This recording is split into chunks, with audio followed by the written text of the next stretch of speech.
Hello, everyone. Welcome to some good old NA talent being showcased here inside of the qualifiers. We're ready to get into it. My name's Travesty. I am joined here with the ever so illustrious Alk Battery. How you doing, my guy? I'm doing good. It's a busy morning today. We got a lot of Swiss games to get through, at least for today. Tomorrow's going to be even worse in terms of how many games we got going on, and there's just a lot of movement. We got the streams that we're all trying to take care of to make sure that, that you can check in on all of the action. I'm trying to fill out a sheet as we speak to make sure that all the teams are getting updated.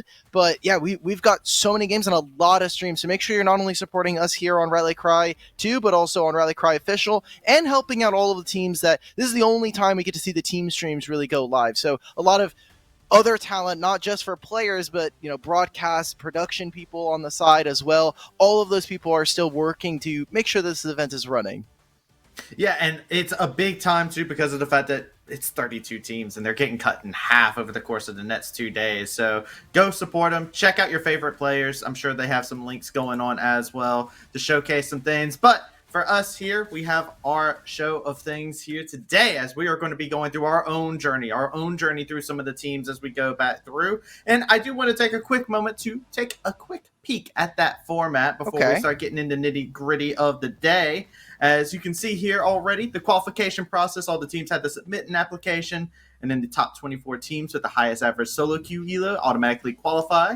And then we also had the NACL Qualifier Selection Committee going through voting, determining the final 8 teams based off of the applicants that were remaining. So you can see here they took a lot of time to make sure we got the very best that we could find inside of North American Amateur. Yeah,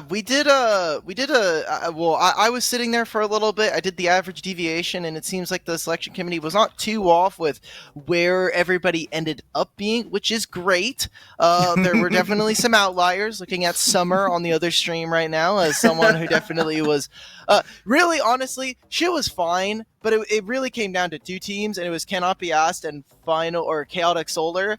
Those 2 placements by themselves kind of messed up her deviation, so that sucks. We have a lot of other techs we have to go through, so as we start to hit these going on, this is going to be our Swiss over the next couple of days. If you don't know, there are 5 rounds. It is all based on that initial seeding, and 3 is the magic number. If you have won 3 games, you are going to qualify into our group stage. If you have lost 3 games, unfortunately, you are eliminated from this qualifier. And like you were saying, Travi, it does mean that 16 teams are going to be going into our 4-team groups. And there's also points going to be awarded. And the biggest thing here is your initial seeding does have an impact upon your final placement. Even if you are going to be going 3-2, that initial seeding will turn into potentially putting into a potentially dangerous group. So got to be very careful with where you end up placing, perform as well as you can. And all of these points, they're going to matter. We talk about it in the first qualifier, but like the points don't start to matter until we get into this qualifier. So we could start to see our top 4 breakout where it could be it could be like a 5 to 15 point difference, and that all comes from Swiss.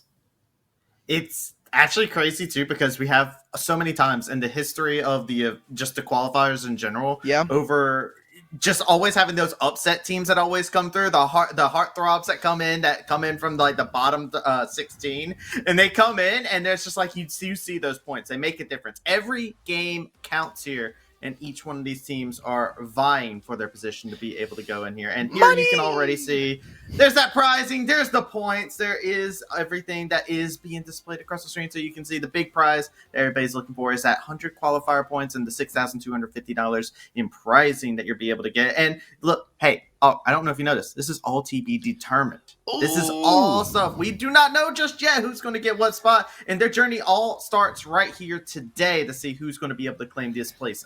It's the culmination of 5 weeks in this tournament, the last 5 weeks from before, where we were able to see all of these different teams really kind of take at it. If you weren't here for our last qualifier and you saw some of our posts, you saw maybe some content over on the LCS Challengers League, you're saying, hey, Mirage Alliance, that should be their first place spot, but unfortunately, they fell in the semifinals. We saw Team Ambition actually take their first League of Legends tournament win, which especially for us who have been here a long while, especially us on the broadcast team, we were like, holy crap, they actually won. They did it. I mean, it was team that was able to do all that. But hey, that's neither one of those teams are the ones that we're going to start off our journey here with. And I want to go ahead and start taking us through the stroll of where we're going to be starting off our action here to begin with, as we got Gentle Hearts Gaming. And I don't know about you, but I am very excited about this roster. There's some very standout names for those who have been around in the amateur scene for a while. And they also were able to take a pretty good placement over in the first qualifier. A lot of these are 3/5 of the Cheese Chasers that we saw make it to top 8 in our last qualifier last month. For Gentle Hearts Gaming, though, they are switching out their mid and jungle. Cinna stepping in for the mid lane position, and King Clueless over Krya, which I thought we got to see some good looks out of Krya. I said this on the reveal show, and excited to see what King Clueless is able to bring today. Cinna has been a tier 3 kind of staple so far, not only in collegiate, but being able to have some very legendary background of being able to take down Golden Guardians in the past. But there are no academy teams, there are no challengers teams down here in the qualifiers. I want to see what they can do, and I wanted to see what Cinna can do now on a roster with so many standouts like Scooped and Barrick. And, you know, with a roster full of standouts, you could look over here and say, wow, Gentle Hearts Gaming, you look pretty good. Well, going against them today, they got some other competition going up against them, and they're not going to make it easy for them. It's Baby Paradise, which I do like their logo. I'm just going to say it right now. It's a very adorable logo, actually. But here we got this roster here, and these are a lot of people who are coming into the scene looking to have that pop-off performance, have that statement game here. For sure. Actually, surprisingly enough, I was talking with Rebel today about some of these teams, and I think he was really excited about potentially seeing PKO. You look over in that coach position, and that is no surprise. That is Sol recently retiring, actually, from the Challengers League, but it's nice to see him step in today to kind of help in with his team. You know, we were looking at it. Nightstar was on this roster, but Rebel was saying, I wouldn't be shocked if PKO actually beat him out for the starting spot. They can play around bot lane. We can have a lot of fun. I was excited just because we got to see Aojun, another player coming in from Cheese Chasers last split, and this will be a fun little revenge match. Him up against the majority of his older team. What can they get done? I do also just love, and I want to revisit one of the things that you touched on, right? You got a lot of young players that are coming in here that are don't really have a long history in comparison to the other roster they're going against. And they do have a coach that knows what it takes to go through the North American talent pipeline and find success with it. So excited to see what their journey leads them in today. They've got a hard-fought matchup against them going into this first match of the day to start things off, but it should be an exciting one nonetheless. And I got to ask, does this mean that you're kind of looking at that bot lane? We got PKO, who's now got a little bit of hype to the name, and we also got Scooped on the other side. Yeah, I was going to say, it's hard because me personally, I've not been able to catch too many of PKO's games, so it's hard for me to have like a basis for a large majority, actually, of Baby Paradise in general. But we look over as to what they were able to do on the side of Cheese Chasers, on the side of Gentle Hearts Gaming. They made it to top 8. A lot of it was centered around Scooped and his ability to dominate in the laning phase with Sandwich. And we come into out of laning phase, and his team fighting was impeccable, something that we saw when they were on Native Gaming in the spring. Barrick has had incredible top lane counter picks, and now we've really started to open up. All of this last patch, all of the last qualifier was played on 13-11. We were on that patch for an extremely long time. Now on 13-13, on 13-13, we are on a very, very different patch. There's a lot of different priorities, and we're starting to see the meta really start to open up, specifically in top lane. I mean, Rumble is absolutely Thanos. I don't know how much Rumble you've been able to catch up on in Travesty, but like, this champion is disgusting. This champion is not okay. Yeah, no, it's actually a very disgusting champion. I actually really like it a lot in the mid lane. Maybe I'll get my wish on that. I like seeing it whenever I get to see those melee matchups. So I like to see those fights around the Dragon Pit. But we're going into pick and ban, and let's see what exciting things we have. This is our first look at what these teams are claiming on 13-13 to make sure that they get themselves settled on out. And I love the fact already they say, yo, take the blind monk away, get rid of Lee Sin, don't want to see it. I was wondering whether or not we were going to see some priority, and this will be interesting only because not only are we on a new patch, but I think the thing that we actually saw in our last qualifier is that by playing on a single patch, yes, there will be some staleness, I think, at the beginning of the tournament. As it goes on, and especially at this level of play here in Tier 3, it does start to start to veer away from that. We might not see as much of that Kai'Sa taking over, Kai'Sa rail every single game from some of our particularly lower seeded teams, and we get wacky stuff like Krya last time was able to pick out Evelynn. We had a lot of Graves in some of our games, and so now with a few jungle changes, and specifically with bot lane really taking a few hits, I'm interested to see what we get, especially when we're talking already about Scooped versus PKO. Yeah, and creativity is what I strive for. I love the chaos that it brings into the Rift. We're seeing the bands going along here, and we're seeing a lot just being focused down, getting that jungle, getting that prio taken away by Gentle Hearts Gaming, while Baby Paradise is saying, yo, no Jace, no Tristana, lay off the siege, don't want none of it. It does make me wonder if there's a specific game plan that they're thinking might be in mind. They're trying to keep Scooped away from certain champions, or if they're just trying to get rid of some of that flexibility. Yeah, Tristana is just way too broken right now. She has too many flex options as a mid laner and a bot laner, and by getting rid of that, you do open yourselves up to having this Kai'Sa being banned or taken away, which for Scoop gives him tools to now play on a side lane if they need to, and the flexibility of potentially looking at mid as an option for this champion is just so strong. The response that we've seen has been a lot of Xayah, but also I think Rel has been... Rel is a must-pick champion. There's no reason to not see this champion, and so the fact that it's banned is nice. We'll see what Baby Paradise can pull out. They have a lot of control already and a lot of ways to be able to peel a lot of their members. But on the opposite side, you know, you got a couple things that they're looking to do, and it's a magic trick. Make it somebody disappear. That's what LeBlanc specializes in. And we got the old school pairing of a Nautilus lock-in as well. So got a cool couple things to work with on that side. Lots of tools to be able to push forward. Always curious to see LeBlanc and how they're going to maneuver around in here, because of the fact that you do have a hard time getting onto the side with this Maokai and now a Braum ready to stand in front of them. Okay, well... Baby Paradise, they have so much defense. A lot of ways to be able to stop a Nautilus, to be able to stop a Kai'Sa, a LeBlanc. Now we need to see how much damage they're going to be able to put into their solo lanes here. Gentle Hearts, though, they have a lot of great split pushing, and if this is going to be that AP Kai'Sa variant that we have been seeing, then the amount of poke that Gentle Hearts will be able to have is incredible. LeBlanc should be on a side lane split pushing with the static shift build that we've been seeing, and then come into team fights, you're looking for those angles. You're still playing LeBlanc like we have seen in years past, where you're just going in for chip damage. You're not really going in for an all-in until a couple of combos later. What I want to see from Gentle Hearts is how much focus they can actually put into the top side here, because Barrick has been such a standout player for this team. Yeah, honestly, Barrick's really good at being able to pick their matchup blind as well. I've seen this player quite a lot as of recent history, and they have been a great top laner to be able to play blind into any matchup and come out on top. On the opposite side, Baby Paradise, they're opting for more of that control. They got that Annie. They've got this champion to kind of go in here and kind of control the pacing, control the mid lane. That's actually a Pantheon I'm getting word of. Yeah, we had a pick ban issue currently because we are on live. We have to kind of recreate the draft just to make sure that we can pad through the spectator delay that is on because we are on live. We're not on Tournament Realm, so unfortunate. That Annie is a Pantheon. We will talk about it as we get into the game.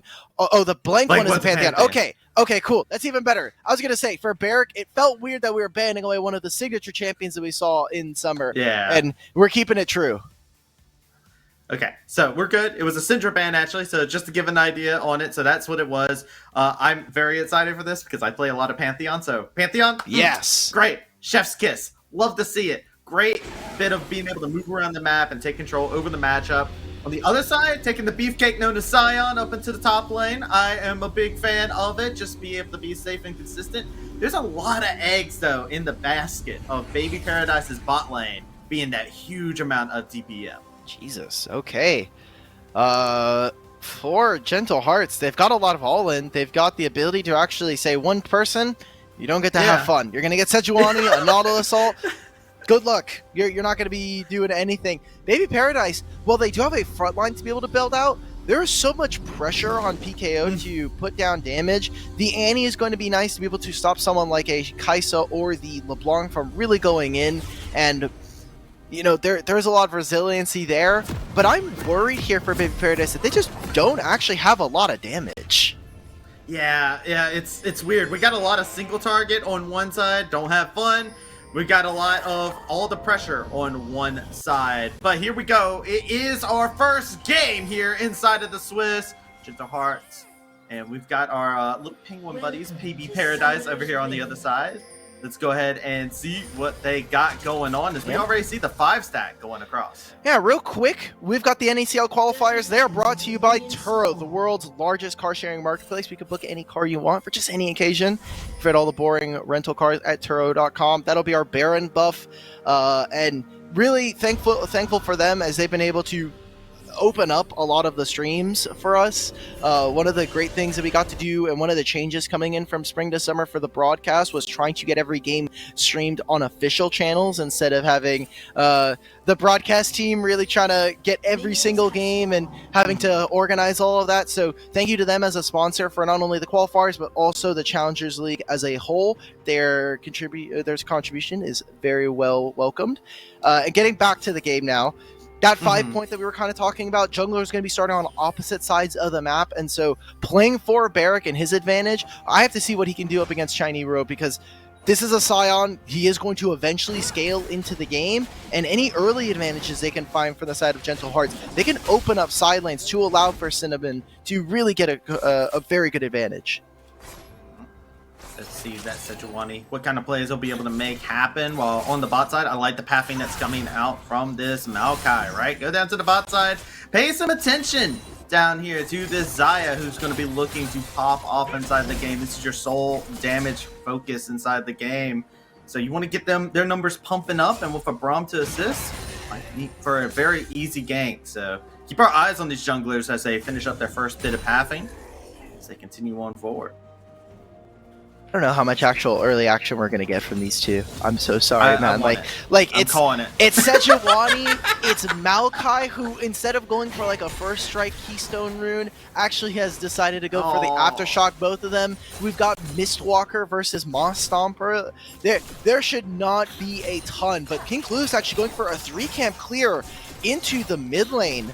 This should be pretty interesting. Actually, both of them here, they don't even want to go for they don't care about their camps. Yeah, we're in NA qualifiers here, baby. It's time to get that early advantage, but it's a double stun, and King Clueless is all tangled up. A twisted advance later, and some damage being laid out. The gank has been hard stuff, and summoners blown on both sides. Oh, I was so worried there. I was like, okay, Sejuani might get knocked into turret, and that turns into a potential kill, but now all that means is King Clu's trading the flash of Aojun. And Aojun, a player who usually on conviction rosters, typically on rosters where we've seen him kind of have some great performances, typically a Zoe player in that manner, but on the Annie, you're playing setter. You have a magic damage mid-jungle duo here, so for both sides, Merc Treads are going to be very valuable. We'll be looking at the AD carries and any AD threats in general to kind of put down that DPS, and Aljun on this Annie needs to be there, needs to be on point. Any small disadvantage you get going up against the likes of a static Shiv abuser, when you're not one of them, it makes it so that mid-priority is just so difficult to get. Big fan of the different ways that they have put down their vision here. Check out this ward here, greatly done by the Scion. They're getting to know that the Sejuani is right there. They have the idea. It's in a cheeky play, so they are going to be completely safe as long as they don't go to face check the Sejuani here. Shiny Ro going to get tagged, but will not get bagged here just yet. Stun will come across. Lots of damage, forcing the flash out. Good stuff from King Clueless and Barrack. Yeah, Barrack now is going to be able to shove this wave in. Really wants to make sure that he can get this under the turret and get a recall in, since they are going to force the summoner spells out from Shiny Ro. But because of that gank, I mean, King Clueless has not even finished his side of the jungle. Still's now just taking the Scuttle Crab and just ignoring his blue buff. All the while, Maokai's just like taking more of his camps. Like, okay, cool. I'm going to make sure to take all of your raptors. I have a timer as to when you can do the raptors. I actually know now that you're on the top side because you hit that Scryer's Bloom. Both of these junglers now kind of playing to opposite, like they're playing to opposite sides. We actually haven't seen Maokai make very many aggressive forward plays. And you can even see cheeky trades coming in, and this bot lane from Baby Paradise is doing quite good for themselves. They are constantly keeping the pressure out here, and I feel like to the point that you just brought up, this Maokai having complete control over this bottom section. We just saw a couple wards expire, but the try was lit up. They have wards deep inside the jungle. They know Sejuani's ever going to come here because Maokai's also throwing their saplings throughout all the bushes. There's so much control here. I really love the game plan from Baby Paradise. Well, Gentle Hearts, you know, like you said, they got to figure out a way to kind of get themselves on the map. They're trying to get some stuff going. They've gotten some sums. Now with King Clueless resetting, getting back onto the map, I'm looking to see if they're able to get any kind of punishment after blowing sums in the top and mid lane. Oh man, it's so difficult to actually get anything from top lane just because Shediru is playing this Scion and having access to your ultimate makes it so you're unstoppable. But splitting the map here, we saw that King Clueless actually started on the bot side and then was making his way towards top. By clearing his camps in this manner, he will be looking to end on the bottom side, and that puts him at a small disadvantage as we're 2 minutes away from the Rift Herald, and now the Dragon going over to the side of Baby Paradise, they're the team that is kind of on the beat down here. Like, they have a lot of frontline, and you're asking for your AD carry for this Xayah to put in a lot of work come team fight. Gentle Hearts, as long as they can withstand a lot of the early game, I mean, the bot lane is going to have natural pushing priority just because it is a Xayah, and anytime she uses her feathers, her auto attacks are going to naturally push the wave. You have, I mean, just this champion in the mid lane, LeBlanc for Senna, he's just going to be looking to auto-attack this down, slowly take away the wave. Once he finishes his static shiv, that champion is not going to be able to interact from the side of Annie. So the longer this game goes, I do favor Gentle Hearts, but they definitely have a much squishier composition with only a tank and a half, because you're playing Nautilus, you're pretty tanky, but like, after a little bit, like your champion just falls away. Oh no! All right, well, Scuttle Crab coming in to tank and save the day, and King Clueless gets out just barely. That was a perilous situation there. This is a great way to start off our Swiss. It's just Swiss round one, best of one. Good luck gaming for you guys. That was a small mechanics flub. You know, let's just be honest with our players. You know, for everybody in chat, we saw it too. You know, I'm sure everybody in comms going, all right, well, that didn't go to plan. Getting the flash away from King Clueless, who is at this point playing with it on permanent summoner spell. Now, Junglers are coming down. Taking a good amount of damage. That's first blood going over to the Xayah. They're laying in a little bit more damage, and they're going to get a little bit more. The concussive blows line up and stack up. It's a double kill for Baby Paradise. There's a reason why when we see this Nautilus pairing, you really have to be looking for getting away from the map, getting away from this bottom lane, just because who are you hooking here? If you land this onto Xayah, that's wonderful. Like, that's impressive that you got that there, but Kai'Sa does not have a lot of damage until that Q gets evolved, and looking like they are going for the AD variant to try to supplement the rest of their team, but that is just never the play. You do not want to be looking for anything in the early game, especially with how combo reliant this Xayah is. Very early on, she will have more damage than your opponent, so turns into 2 easy kills, a dragon to start them up. We'll see what, you know, Gentle Hearts Gaming can get with, and they are the higher seed. We are expecting them to win this game just because it is Swiss. Swiss is a self-fulfilling prophecy. The higher seeds are meant to win. Their schedule is meant to be a lot easier. But if already you're starting, you're going to be going into 1-0. Baby Paradise, like, it doesn't get much easier from here. You're going to take if you do take this win, they're probably going to be going up against another very highly seeded 1-0 team. And then after that, like, you're looking at it, you're going up against, again, higher seeds as a lower seeded team. I want to double check here. Baby Paradise are 25th seed. So your schedule is not going to get easier from here with the win. Not at all. I feel like in their minds they're looking to snip that red thread of fate. You know, they're just like, there's always a team, right? You talked about prophecy. There's always that one team that's in the lower side of things that gives us quite a show inside the qualifiers that make it through. There's almost always. I think in the last qualifier it was like all 16 teams actually. We had one. Yeah, we had one of them. That was like literally 17 seed making. We're like, okay, come on, guys. Like, all right, like technically this counts, but like, let's be honest. Like, let's just be real here. Like, this is not something we're looking at in terms of like a massive upset for us. And it's always really fun. We have we have been able to have teams in the first couple of qualifiers go 0-2 and then 3-2. That did not happen in the summer first qualifier. Hopefully we get one here, but that'll all be taking place tomorrow. So I guess what we're saying is be on the lookout for the O2 team that you're most excited about. Yeah. That result will happen at the end of today. There will be a document, there will be links, you know, but for right now, inside of game number 1, both these teams are looking to start off 1-0. And, you know, Gentle Hearts, they've done a good job kind of stabilizing themselves for a little bit of time. Things have kind of gone back to their game plan of just kind of chilling for a moment, getting themselves back on the map, resuscitating a little bit there instead of taking a tower shot they probably didn't want to take. But that is the life of LeBlanc trading under tower. But keep our eyes on the next objective. We've got Dragon spawning in 10 seconds here, and you can already see this. Maokai is looking to plant some saplings. You already see it though, Cinnamon Bread with this LeBlanc. He is just putting down so much pressure in the mid lane. Like, he's taking some pretty bad trades right now up against Aojun, but by shoving in this way, by having the static shift, it is allowing them to kind of open up and look for enemy jungle camps. This entire time though, I mean, Baby Paradise, they had free access into their bottom lane. Their bottom lane reset first, and so they were able to access this. They want to make sure they can get something in mid. King Clueless used the ultimate, so Aojun's pretty low. You cannot be here. How does that land? They really wanted the depth charge comes through, but it doesn't finish off the Annie. Annie is okay, and Golden Hearts are just going to have to walk away with a couple plates to the name. Gentle Hearts now. Rift Herald's not going to be available for a couple of minutes. This should only turn into potentially contesting for a couple of plates. You already see that bot lane starting to have their advantage as well by getting 2 of those. Oh, okay, well. Going back up to the top side. Yeah, Sapling gets thrown in. This Maokai is out, does not want to party any further. And it is just a wall of HP that you have to melt through somehow. I don't know how you do it if you have to wait until later on into the game.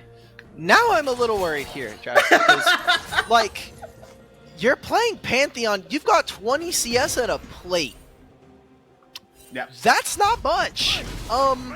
You need to be a real killer threat here, and with how even this game is, the Dragon stacking over to the side of Baby Paradise, we'll have to see what Gentle Hearts Gaming can do, because we're hyped about this roster not only because they are the higher seed in this situation, they are a top 18, yeah, they're literally the 8th seed, but there's also 3/5 of the Cheese Chasers who last split in our qualifiers made it to top 8. They unfortunately got 2-0'd by LiT Esports, which is a team that made it to the top 4, obviously, but this was a team that we expected a lot more, and to go down in your first match, there's some cope excuses we can go with. The fact that it's 10 a.m. on PT, a lot of the gamers are not used to it. We've heard it time and time again from our gamers here in the qualifiers that it is a very early start for them. If you're EST, you have zero excuse. But like this is a little bit of a worrisome trend. You were supposed to get some early action down, and a lot of that, I think a lot of your hopes now are looking at mid lane here because this is the closest turret for them. Yeah, Cinnafon and Annie as well. Every single time they try to go forward, it just happens time and time again. And they're just really forcing things out. They're making sure that they're always pushing things forward. And every time it seems like there's an attempt at some aggression, Gentle Hearts are getting stuffed. And yet again, I think this composition, that Baby Paradise, they really assessed their strengths. They said, you know what? We're going to go with something stable. The execution doesn't require too much. They just need to make sure that they have that beef lined up, and then they have their carry set up to make them fall. So many eyes now, and I think as a first round upset, that would be great. You know what that means, though? We can flame the committee. That is the first thing I'm doing. Because Grapes tried to get at me yesterday. Okay. Because I did call him a little bit of a fraud, because I was saying we were looking at the seeding. We were looking at the seeding, and I was thinking, like, okay, who rated Mirage Alliance in 2nd seed? Because they were a team that fell pretty hard coming out of the qualifiers in the first one. They were supposed to be our 1st seed. They ended up finishing 3rd, 4th. And so I was getting at, you know, Summer and Grapes during their reveal show, like, hey, which one of you seeded this team a little too highly? We need to be making some movements. Like, this is a bit ridiculous, guys. And unfortunately, that was not the case. He seeded this team, and actually, funnily enough, because I wasn't on the committee and because you weren't on the committee, we can actually take this time while we're waiting. The Rifttailed is going over to the side of Baby Paradise as they're trying to make this play onto Aojun. They're going to make that play. They got that. They're going back over the Rifttailed. It was too much to be seen on screen, to be fair. They didn't want us to see all that. Not safe for broadcast. Not safe for broadcast. Understandable. Something else that's not going to be safe for broadcast is the amount of gold that Scoop is about to get. Okay, so let's take a look. Where did Grapes end up putting? Actually, I'm pretty sure I just retweeting that. We got a new mini game. No, no, of course. I have to get at these guys because there's no reason. Who plays this team? Yeah, literally. Okay, hold up. Let's. I'm pulling up Speedy Grapes Twitter because I know he retweeted this. Let's take a look. This game is. Oh my God! Oh, every time you go to get look at it, action happens. Senna now getting taken down. It's a glacial fissure and answered back in kind. That's a nice shutdown. Going over to that carry Zaya. Okay, Grapes put Gentle Hearts Gaming at 7th. Okay, that's fine. Baby Paradise, who ended up 25th, he seeded them 24th. Okay, never mind. Grapes, you're not a fraud. Not a fraud. We got a couple of fights here. Using this Maokai ultimate does gain them a lot of access, pushing all of Gentle Hearts Gaming out of the river, and now spawning with this dragon here. It's going to be a Cloud Soul for them, which especially is super dangerous. Giving Braum all that movement speed, giving some of the Annie and the Maokai all of that movement speed is going to be great. Now we're seeing TP flanks. What can they get done?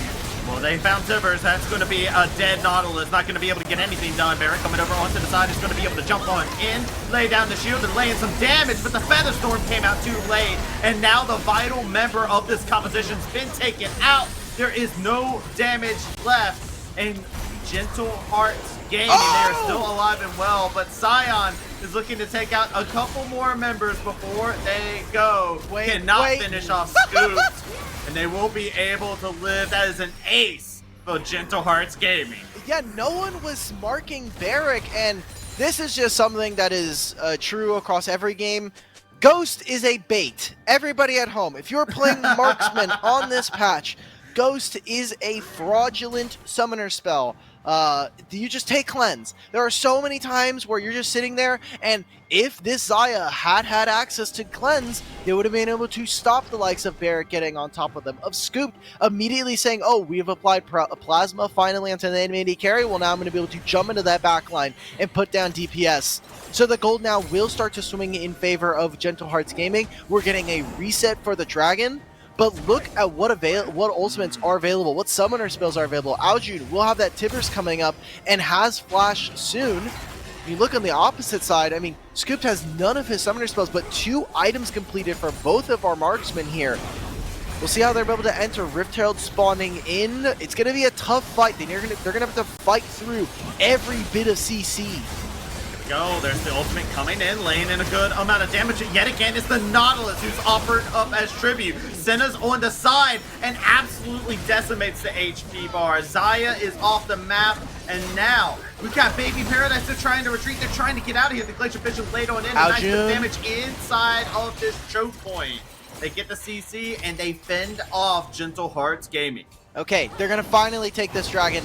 Cinnamon Bread, MVP of that fight, bar none. He goes right into that back line, and no one is peeling for their AD carry. Like, I don't know if maybe it's a comms issue, if they are just very, very focused on trying to get the front line down and trying to take down the Braum, or the Nautilus. No one was peeling for the Zaya. Like, they had full vision as to where Cinnamon Bread was, and no one is turning around, putting CC down to stop this backline threat. That was a perfect fight played from the LeBlanc, and it opens them up now to continue to expand this gold. Baby Paradise, now they're staring at that game like, okay, well, what do we do? Because we have no damage to actually finish off the members of Gentle Hearts. In the past couple of minutes, we've seen the gold lead go massively in the favor of Gentle Hearts, and now the threats are starting to show themselves. As you were talking about earlier on, this team kind of has a dog pile composition where they see one person and they jump onto you and you do not move, you do not enjoy the game. Right now it is Zaya. Featherstorm is down, bro, you in a bad way. Okay. And it's going to be a theme, I think. Yeah, there's no cleanse, right? So you're really looking at how much can actually get done. I took a look at the seeding again. Summer seeded Gentle Hearts 7th. which is fine. Okay. That's about Safe. where most of them kind of finished in the last qualifier. She rated Baby Paradise 31st. Wait. Ooh. Oh, wait. I just need to make sure. Where did she just want it? Oh, wait. She rated Baby Paradise 17th. Okay. Well, Okay. Well, that's one of the ones that messed up her deviation. That's definitely one of the teams that messed up her deviation. So, fair enough. Fair play. She believed in them. She believed. So far, they've been giving you good reason to be able to do such. They are down inside of the gold lead at the moment in time, but they have been playing their composition the way it has been needed to. It's just inside these team fights, right? At focusing coming into play, and now it's a focusing coming out from Gentle Heart. They're trying to lay in the damage. The teleport coming in. Check out Senna onto the backside, forcing that Thunderstorm on out. Barrick's gone onto a rampage, getting the kill onto the side. And Nautilus gone yet again. Scoop tried to lay in the rest of the damage, but check out Senna. Senna's still over there. An annoying little gnat just constantly poking and shredding apart some of the HP onto the backside, forcing Baby Paradise to get back to the safety of their tower. Okay, so we're going to see them potentially go for this Baron. Yeah, they have Kaisa. Very easy for them to take down this objective, especially with Senna, who is on vision here. Needs to be very careful. Yeah, I got checked by Anti-Stun. Senna taking a good amount of damage. That is the clone, though, so unfortunately for Baby Paradise, did not find the right 50-50 there. But they got 25 gold. Yeah, they got 25 gold for their effort, sure. The bigger victory there is they got him off of Baron. Yeah, that was the big win for them. I like Gentle Hearts kind of calling the bluff of Baby Paradise, but unfortunately not be able to do this. Now we have, I think, a pretty interesting game just because there is so much of an advantage lead here for Gentle Hearts from the mid lane in particular. Cinnamon Bread having yet another standout performance here in the qualifiers. We need to see him actually step up, and now with a roster that I think can keep up with the likes of not only himself, but Scooped and Barrick. This is one of the teams that we're looking to make top 8, to not only make it into our GSL style groups, to make it a little bit further. Shiny Ruro does have Flash, should be able to get over. King Clueless should be looking to try to stop this. Yeah, they're trying to, but Flash and Choo-Choo away. It's gone.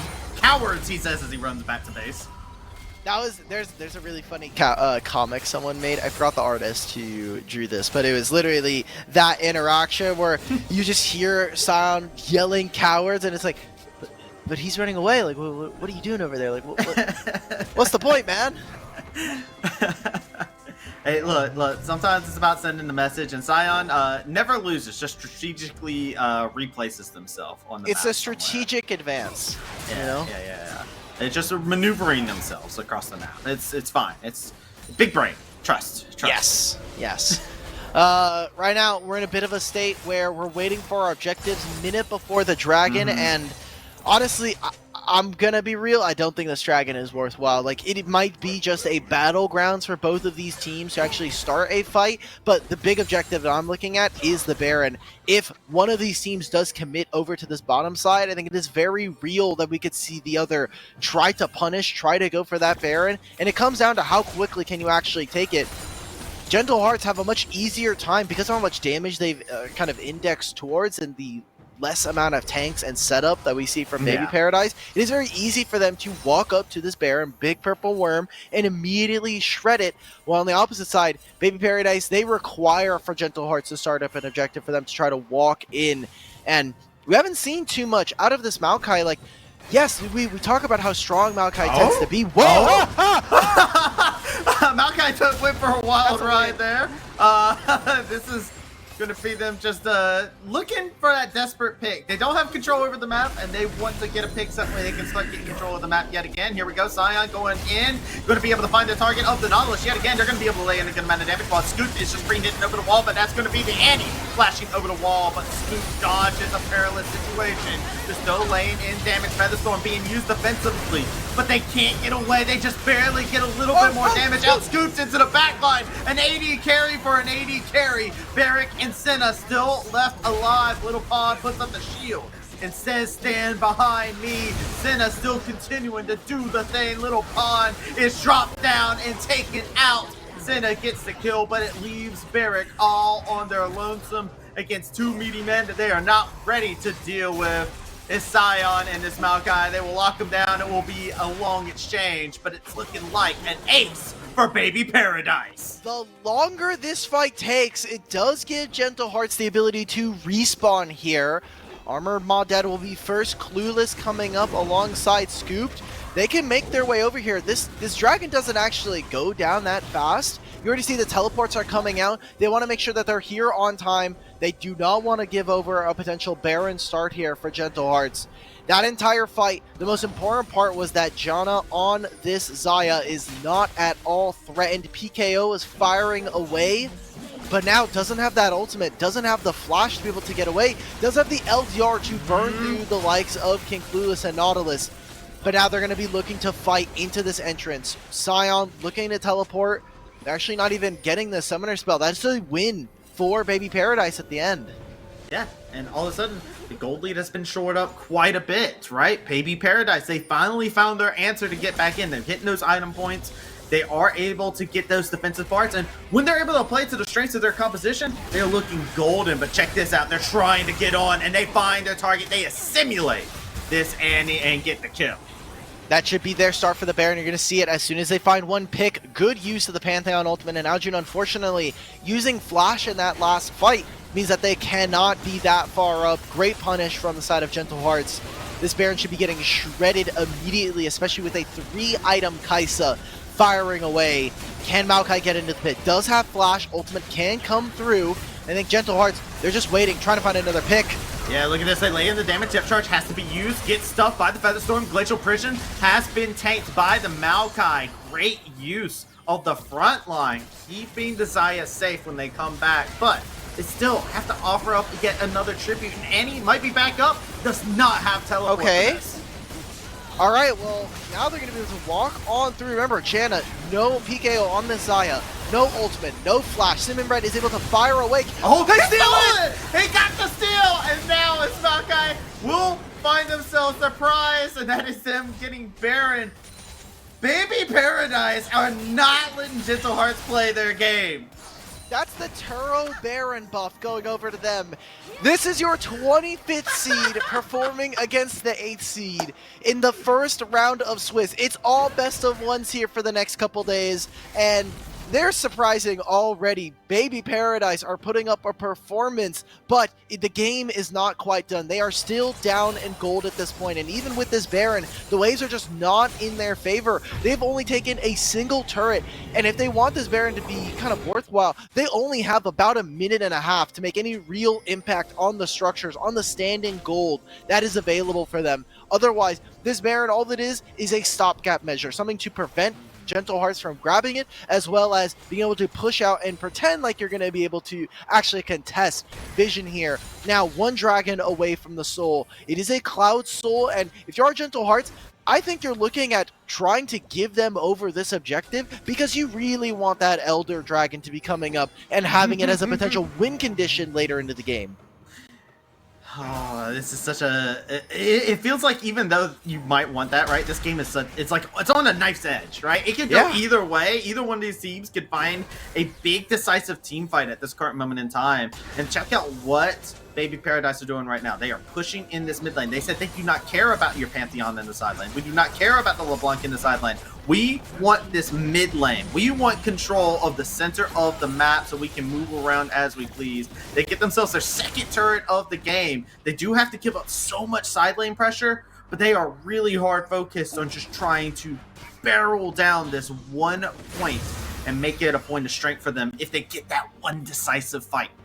And the strong thing here for Gentle Hearts is the fact that they can play on 2 lanes, playing a very strong 4-1 composition by having Cinnamon Bread constantly splitting on this LeBlanc. And at any moment, if Cinna needs help or is in a bit of a danger, they can just send in Baron. The Avenger Beams are going to be able to be called down, whether that is a teleport or the Grand Skyfall. They can play on multiple lanes, and it makes it very difficult for Baby Paradise to actually step across the midway point in many of these lanes, and all 3 of them, if they go over, a little too far, if they overextend, that either is them giving up position on the other side of the map, or very easily getting engaged upon by the likes of Barrick, by having King Clueless sit here and basically be a fog warrior. Like he's just sitting in fog of war, and he's just looking to like, can I like which objective am I going for? Am I playing towards my top side? Am I trying to stop or allow for our LeBlanc to get in here? Now, Gentle Hearts have them completely corralled. They can take over this mid lane. They can actually just straight up go for the inhibitor.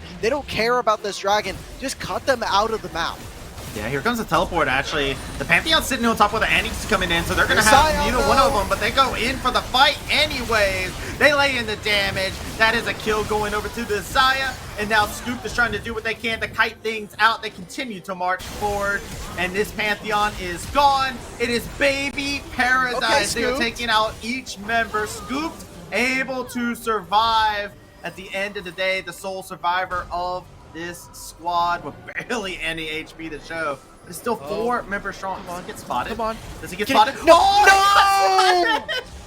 Oh, this is a Scion that's going to be chasing him down now. He'll lay into damage. He'll put on the hurt. He's not going to finish him off just yet. Oh my god, okay, he's so done. He's done. They're gonna open up the base here. They get at least an inhibitor turret. They use the ultimate. They finally all recall. They're gonna grab themselves a soul here. Baby Paradise are looking to take one of the biggest upsets here in the first round of Swizz. We already are starting to get results from other matches. So far, our higher seeds are taking victories, but this would be one of the biggest ones that we get in terms of the seeding. This is one of 3 from our top 10. That could be a very large upset. I mean, this is a team that some players... some people had eyes on certain players inside this team, right? And even you were talking about it earlier when we were looking through our who's the fraudulent one in the seeding here moment here. You know, Summer had faith. You gotta give a shout out to real one. Summer's a real one. We're back to slandering grapes. That's what I like to hear. That is where we go here. So, you know, hey, it's looking very good. We're seeing the performance come out. This draft, like I said before, I love the fact that it really plays into their strengths. They're playing this draft out very well for themselves, and we're seeing the problem. Gentle Hearts, they need a dog pile onto the Xayah. They're not having an easy time doing it now that it seems like Baby Paradise has kind of gotten all into the same ideology of how they need to play each team fight out. Right now, especially with PKO on this Xayah, by him just indexing fully on damage, he is saying, I'm trusting my team to be able to peel. I'm trusting the fact that I'm going to get tankier as I get levels as the game goes on here. By now having the soul, they're getting onto this Baron 30 seconds before this is found, trying to get King Clueless out of the pit, and look at how aggressively they're playing. They have so much damage, so many abilities to really step forward, and they know that they're in the advantage right now. They know that the gold lead, while it is even, you look across, there's CS lead starting to crop up for some of their members. The big one here is how much of split pushing is going to matter. That has been the biggest change thanks to Static Shiv being added to the game. Yeah. People are like, okay, I thought split pushing was going to be a bigger emphasis, but in typical fashion, Dragon and Baron are just too damn OP, man. Like, you have to be here for the fights. Yeah, no, if you're not here for these neutral objectives, they start to stack up. We're seeing it now. The detriment that has been caused by the fact that they do have this side lane pressure, but they weren't able to capitalize on the gold lead it presented, and now they're in a perilous situation. The Twisted Advance going forward, they're going to be able to get a catch onto Senna. Nice bit of an ultimate as well. Gets a little bit more down if they are able to pop King Clueless. This will be huge, Scoop. But look at this Scoop going on in. Gonna have a lot of damage. Xayah uses the Featherfall yet again. Baron gets into the backline, but gets deleted as a result. It is more members being fed down, kill after kill. The recalls are trying to come in, get some HP for yourself, but Baby Paradise, they're gonna be able to get this inhibitor no problem. I don't know if they're going to be able to end the game. They're going to use Tibbers here first to walk up and tank this. Aljun, you got to be careful. That'll mean that you start to tank up turrets. I think this is too much. I think this is them overextending, getting a little too high feet. You do not have another minion wave, and you get slowly chased out. Barik is back in 20 seconds and can TP or Grand Sky fall back in. You need to be able to back. You will lose access to the Baron if you're here for too long. Yeah, look at the chase that's actually coming out. They have the tools to be able to continue to stop the backs. You can see the Scions having to be a pin cushion for every single one of these shots fired by Scooped, trying to lay in the hurt. Senna is so good at chasing them down. Great stuff from Gentle Hearts to be able to alleviate some of the advantage that was there, but that was a huge play. We see TPs actually came out too. Pantheon has rejoined the fray. They might just let them pull the trigger on this Baron off of the reset. We got Annie TP in as well. We're in for it. Okay, so PKO will have his flash, and Featherstorm is coming up. Maokai has that flash again. Can he make the steal? He does it! He gets the steal on the Baron yet again, and now the team fight that ensues after. It is all Baby Paradise. They are eviscerating the HP bars. They are getting decimated. Only Barrick and Senna survive. Senna barely able to live out through it all. The Xayah may have dropped. The raid boss may be gone, but it's Baby Paradise, and they're going to make Paradise inside of the nexus of Gentle Hearts Gaming. How do they do this, man? They just won a huge game. This is the 8th seed falling to the 25th. Cinnamon now trying to get the waves away, trying to take away this game. That's it. Travesty, we have our first upset. We have our first upset, and it was televised here over on the Rally Cry channel as we were able to get everything going. There are no way you're going to be able to stop this from happening. It is just inevitable at this point, as it will be a slow process, but Baby Paradise. Wait, okay. I think they've got this. Do you think alive. So? Wait. He has passive still. He has passive still. Oh, He's got a shield. Look at that shield. CC ya, boys! One more punch! Wait a minute! Okay. There's no way! The death of Gentle Hearts was televised incorrectly, unfortunately. We still got games going on here. There are no upsets happening on this stream yet. Baby Paradise is trying to go for the end. They'll be able to reset, but now it's 50 seconds for this Elder Dragon. Gentle Hearts will have priority over this objective. They will be able to set up all the vision, and it comes down to yet another steal from the jungler of Baby Paradise. Look, I got tears in my eyes, man. I can't take this. I'm going through an emotional roller coaster. Game? I'm in an emotional roller coaster. I can't imagine what the players are going through in this instance with it going back and forth right here. It looked like it was on the edge of going one way, and it swings the other all of a sudden, and we're still inside the game. This has been insane between these two, and I don't think we could have asked for a better first-round matchup to be able to partake in. Gotta watch out now. All members are up and available. You can see the Scion is waiting inside this space for a possible play. They're going to TP in, and they have that ult. Keep our eyes. Ascend is trying to line something up. Scion could just ult into the base. They need to mark him. He doesn't need to do anything. They have to mark him. They're going to go ahead and go for the team fight. That's going to be Scoop going into the backline, but they get absolutely blown up inside of the team fight. It's all in Xayah's hands. It is Baby Paradise World, and we are just living in it. And guess what? It was televised, but Baby Paradise said they would make it a little bit more interesting. One last team fight for the KDAs, for the boys, and that is a Nexus going. Boom, Baby Paradise with the upset in round one. Okay, everybody, welcome to the first round of Swiss. The 25th seed has taken a huge win over our 8th seed. What an insane, and I'm looking at the results right now. Some of them I can't say because, you know, there's some spectator delay for the rest of the broadcasts, but that is one of our only upsets so far. Last split, there was not that many upsets coming into the first round, but still, the fact that all of our higher seeds have been winning so far, that is incredible. I mean, what a great game, and specifically PKO and the rest of the crew. Yeah. Like, they played well, but shout outs to this jungler, man. Like, they literally saved this game. Not once, not twice, but so many great ultimates coming out from this Maokai, and the steals. I mean, what else can we say? They were just too much. That's an MVP right there, right? Like, that's the player that you look back at. You're like, yep, bro, this is all you. This is all you. Yeah, I did the damage, sure, but the Baron steals were pivotal. At one point in time, there was like a 6K lead for like a good chunk of time in favor of Gentle Hearts, and I thought, personally, from the team composition, the fact they were getting those dog piles off successfully, where they were just jumping onto that single target and blowing them up, and the fact that Senna was just free hitting in the backside, whoa, this is looking like their game, but shout-outs to them. That front line played immaculate.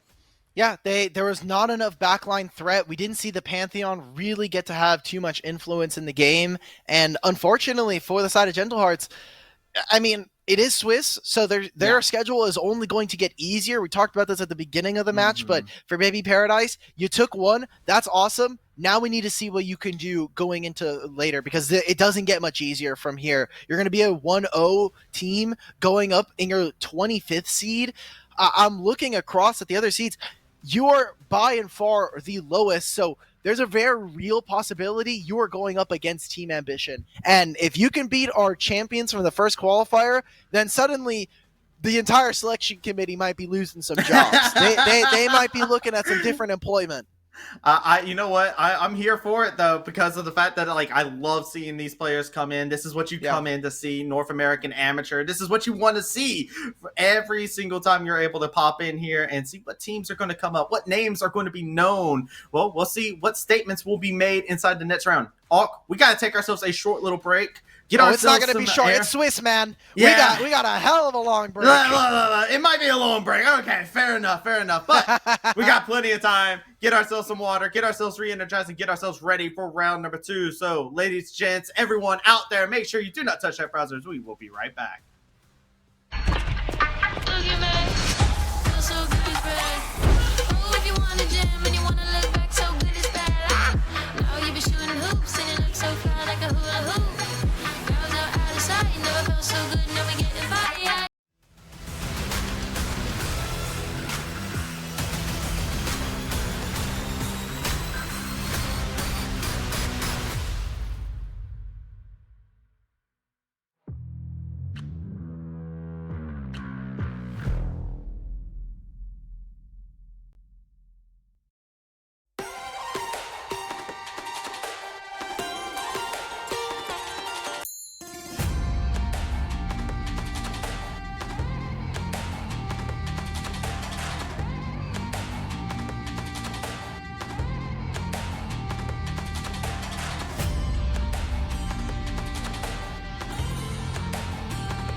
The LCS Challengers League is brought to you by Turo, the world's largest car-sharing marketplace.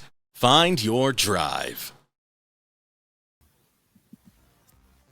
Hello, everyone. Welcome on back to the stream. We're ready to get into round number 2 as we get into the Swiss format. We got all the teams figured out. We got our Nets collision course planned. My name is Travis Lee. I'm joined here with Alk, who's going to be here coordinate all the action with me here today. Alk, Yeah. Are you ready? Was that break enough for you to get your breath back Yeah, after that round one? Trust me, that break was long enough. I'm glad that we get some gameplay. Look, when people here on streams, when I'm trying to go through VODs, I just want to see gameplay. Like, yeah. I hope chat knows I don't want to have this delayed any longer than you do. I want to see gameplay. I want to be talking about the game.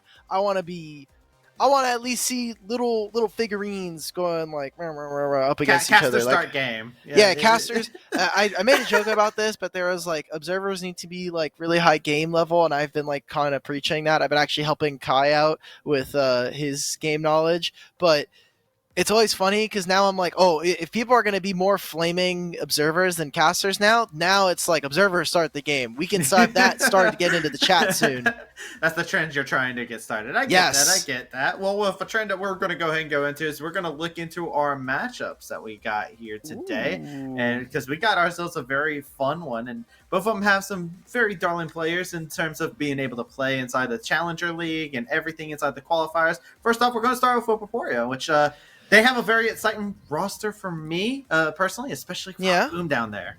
Exactly. Rock Boom and PCL have they literally came in spring second qualifier out of nowhere, 0 points. They made it all the way to the grand finals and unfortunately could not beat Maryville, as many other teams could not. But they were one of the reasons we introduced the Cinderella Run rule, where here in the second qualifier, if you do win this qualifier, you are automatically seeded as the first seed. Doesn't matter about any of the points. It doesn't matter if you didn't play in the first qualifier.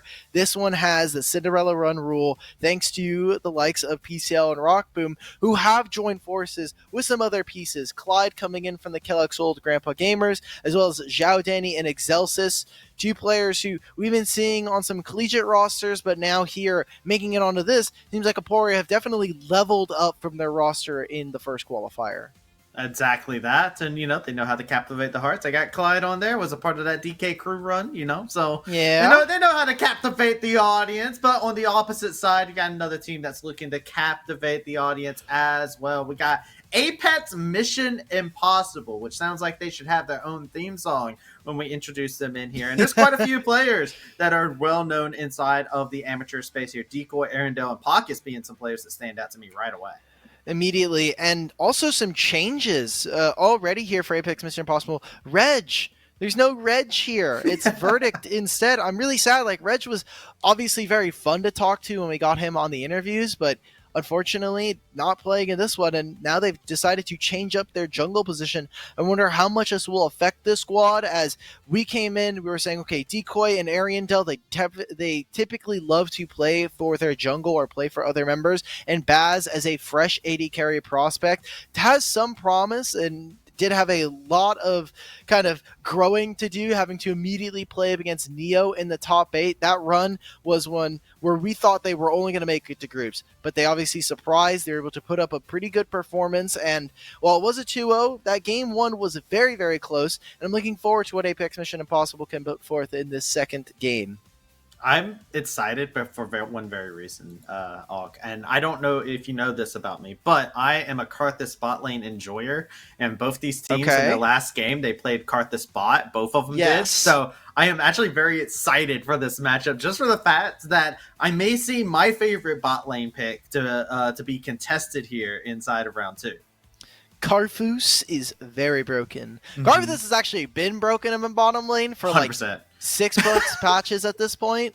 I remember Alice over on Final Form made a tweet. Mia from Team Liquid First and EGP fame was always tweeting about this. Have like, these champions have been incredibly OP. Are we going to nerf these champions? And then it's just like, hell no, brother. We need to nerf Aphelios. I'm like, all right, man.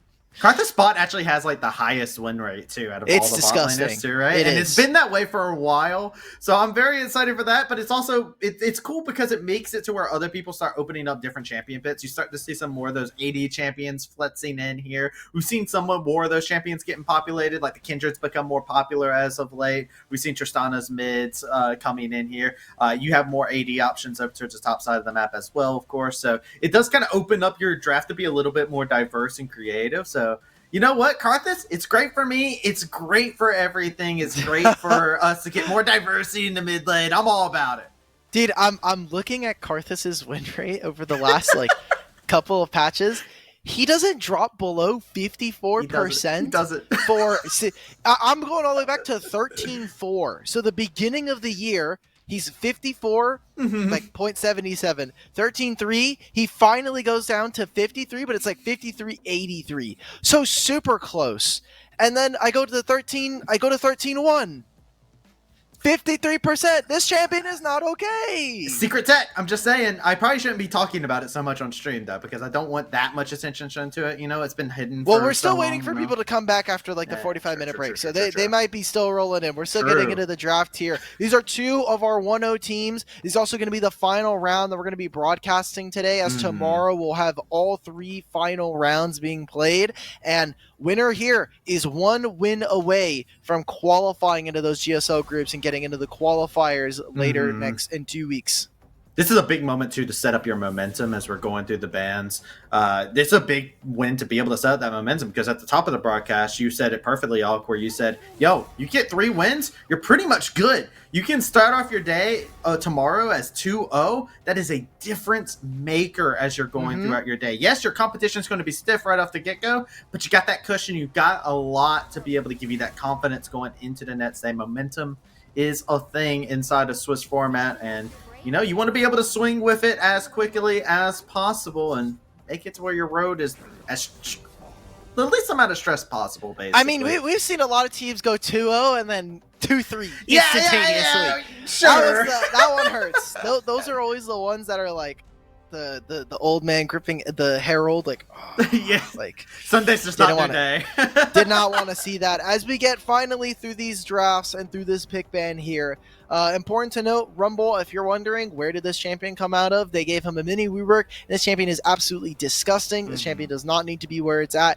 It is seeing immediate pro play in every single region. This champion probably needs to be tuned back to nerf status, as I think Rumble can be interesting, but in the form that he's in right now, it's not okay. It's just not okay, strong. Man. Like, he's pretty strong.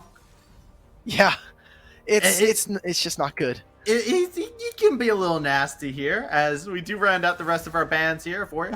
I'm curious where their priorities lie here. That's a bait.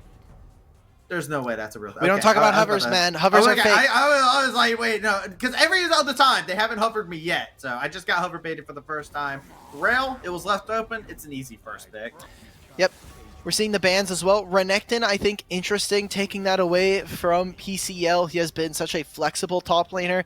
He has been someone who always performs at the highest level in Tier 2 and Tier 3. So to see him not only return was a surprise last split, but here again now, we might be able to see him and Rockboom make the run again, be 11th seed yet again from the selection committee, and make it all the way. Well, that's a long time from now, but we have a lot of hopes for this Aporia team to do better. Yeah, but on the other side, something that you can always hope for is, we spent a good chunk of time hyping up the Karthus pick. Hey, guess what? We got ourselves a Karthus. God. Okay. And also a Jace. That's currently being hovered. I mean, I was talking about it. It opens up your options across the table. I mean, you lock that in. That's pretty good. Yeah, we should be looking at a lot of mages. If you are going to be playing Karthus as a response, Karthus with Exhaust is incredibly OP. It keeps you inside of the E, so you're just taking a ton of damage, and then you can't ever trade versus him. So what I would want to see from Aporia is a little bit of maybe some poke. I don't know if maybe we have some Xerath players over on the opposite side. I know Ziggs is definitely probably the most gravitated towards AP champion that we see from bottom laners usually be able to pick up. Syndra has been gone for a really long time, but I love this champion, and I think definitely might have some angles there. As we get further into this draft, though, we have to be taking a look at these two junglers. Excelsis is someone who is very, very aggressive and does tend to play a bit of a different style, and especially with how jungle has changed up on this patch, I'm looking forward to see what we get from them. Got some interesting things here as we're going in. That's a Sejuani and a Belveth. I think it's Sejuani mid. We saw this yesterday on LCS, and it's been kind of cropping up. Typically, the only person who plays Sejuani solo lane is Alorum here in the qualifiers, but going into Jace, it does nullify a lot of what you want to do, and you have a much stronger level 6 spike as you're able to immediately lock him down. But this does require you to have a jungler that wants to play aggressive, that wants those early leads. And currently for Apex Mission Impossible, we're going to be having to take a look at those AD junglers, because really in terms of setup, maybe we're thinking about Maokai since you have a Jace to be able to set him up in the mid lane. But all that I see from Aporia is eyes on Belveth. She needs to 1v9 this game. Yes. I was actually just about, you look at this combo, right? We're going through our second ban phase here. On one side, honestly, this Belveth has so many tools. The Rail plus Sejuani combo is actually pretty disgusting to be able to do any kind of invades with, to be able to move around with. I actually think this is a very, very scary situation. I wonder if Apex is going to take anything to... I'm trying to think of what matchup would work really good into Belveth in general, but also a Belveth that has the priority of a Rail Sejuani that can just run in and play that frontline role for her to be able to just run in there with reckless abandon. Sure, Belveth, I think the cool thing about Belveth is the fact that she is incredibly flexible. She has different builds that you can go. You can definitely go for the on-hit where you're picking up Kraken Slayer and trying to find all this damage. But you can go a little bit more of a tank build. Trinity Force obviously works with her. She's a champion that does like when fights go a little bit longer, and she likes to have all those resets available to her. So definitely options there. The most likely pick, if you're still going at AD jungles, is going to be something like the Kindred. You want champions that can really try to play around with missing her W. Other than that, if you really want to get technical with it, Rammus is very, very good into this champion. Pretty okay. There's nothing that she can do versus Rammus. Rek'Sai is a option if you want to try and go early game and try to get underneath her in terms of scaling. For Aporia, we need to be looking at AD carries, though, because a lot of them have been taken away, and going up into Karthus don't have favorable matchups as the game goes on. I like this idea of go ahead and grab your jungler here. They do grab this pick, though. There is still, we really focused in on the AD junglers, of course, because the Karthus opens you up to those options. But they just go for this tried and true Maokai. Look, it's a strong champion for a very good reason. Gives you some good defensive resources. Now, Aporia, they have the option to lock in some more offensive options. Kennen is actually something I'm very high on, seeing them taking something they can get offensive with. And a Sivir as well could be a nice pairing. All right, this is all eyes on our top side. Kennen for PCL is, I think, a great pick as we look at this team. But a lot of magic damage coming in. So Merc Treads might be getting a little bit more value for AMI as we look forward to them. And the Sivir, definitely more supportive.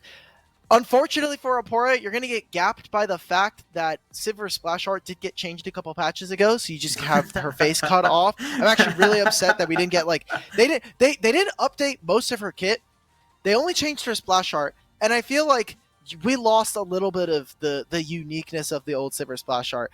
Her pose was definitely really weird. She was bent over like an excessive amount, in my opinion. Just but the like leg there up, was a like there was like a lot of like really cool personality. They could have gone for like a different bowler pose, like it was something very different. dynamic.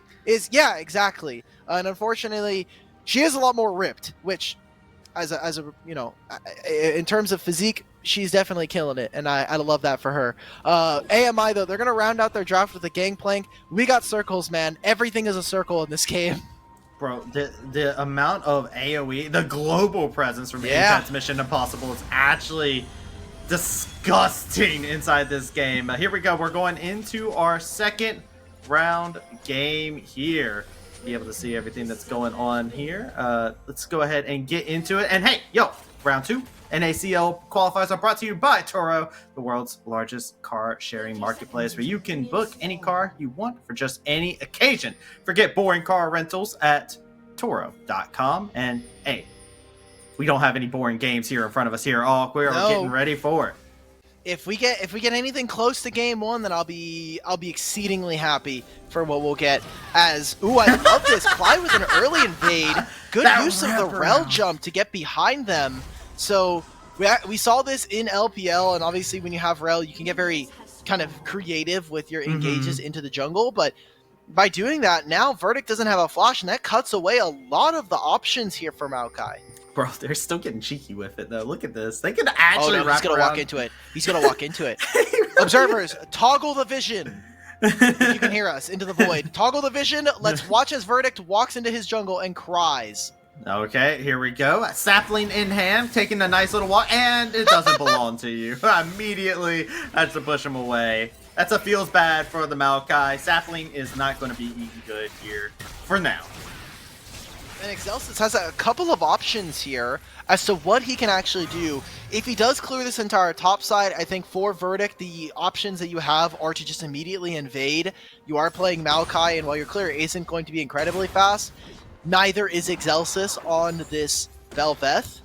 And if he doesn't actually end up crossing the river, what could end up happening is Aporia, you clear this top side, you clear 2 of these enemy camps, you recall, head over to your bottom side jungle, and immediately now you cut off the rest of the map. I love what Aporia are doing by having this happen. They're making sure that their bottom lane is going to be able to play safe, and Clyde is in too deep, like a Sum 41 song. That is the Dark Harvest grab, but my goat.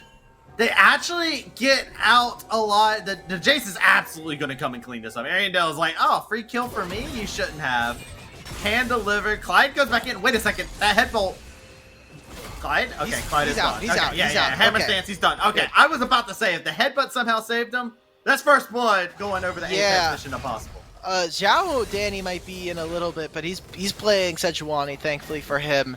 Right there, that just seems like they played into the Alistar combo, and Clyde just way too far up. I was wondering if maybe he's going to try to jump over the Dragon Wall as well.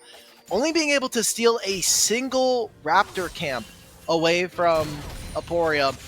Not the best. They obviously got a kill in trade, so they're going to be feeling quite fine about that. Unfortunately, Verdict did not get any of the kill credit for it, so still in a pretty dangerous spot. Excelsis needs to race to level 6, needs to grab all of these camps, and I love that they're playing towards top side because it means that you can get those resets for the Rift Herald.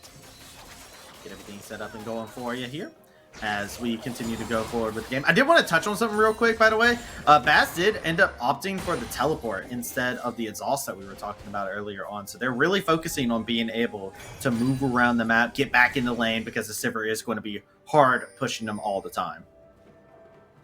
And when you're playing for this, I mean, they're talking about how Baz is a newer AD carry, and by playing this Karthus is definitely opening up some of his prospects in terms of his champion pool, but come later game, he is going to be a menace if they cannot actually get this Karthus behind. If Excelsis is not far enough ahead, then you're talking about the front line. When you have these 2 champions with the Maokai and with the Alistar, you're building time, you're buying all of this to make sure that Karthus can get those ultimates off, and he is going to be a pretty real threat for Rock Broom. He is playing support. He is basically playing Sivir to make sure that this Bel'Veth can get into position, that PCL can find a pretty good flank on this Kennen.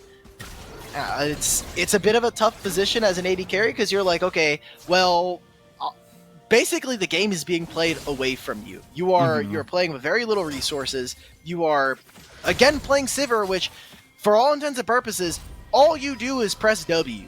You press W and Q, and that's it. That's all you do. That's what your role has been brought over to. Congratulations.